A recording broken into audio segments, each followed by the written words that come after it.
অধমকে দেখে আমি ঠিক করব যে আমি উত্তম হব না, আমি অধমই থাকব। তাও তো নির্ভয়া কাণ্ডে শাস্তি হয়েছে, ফাঁসি হয়েছে। আরজিকর কাণ্ডে কারোর ফাঁসি হয়েছে, না জেল হয়েছে, না অপরাধী ধরা পড়েছে? বলুন।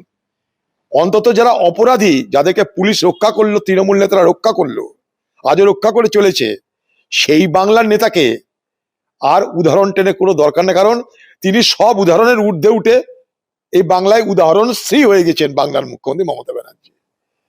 তার আমলে কলকাতার বুকে আরজিকর কাণ্ড হয়, বাংলার মুখ্যমন্ত্রী চুপ করে থাকেন। তার এতে কোনো রকম তার কোথাও আঘাত লাগে না, তার বিবেকের দংশন হয় না।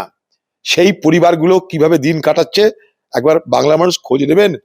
আজও তারা বিচার পেল না, দরজা দরজা ঘুরেও তারা বিচার পেল না, অপরাধী জানলাম না। আমি বিশ্বাস করি অপরাধ একজন করেনি, এবং যাকে বলা হচ্ছে অপরাধী তার থেকে অনেক বড় বড় অপরাধী এই ঘটনায় জড়িত, সবকে মমতা ব্যানার্জি রক্ষা করছেন এবং করেছেন।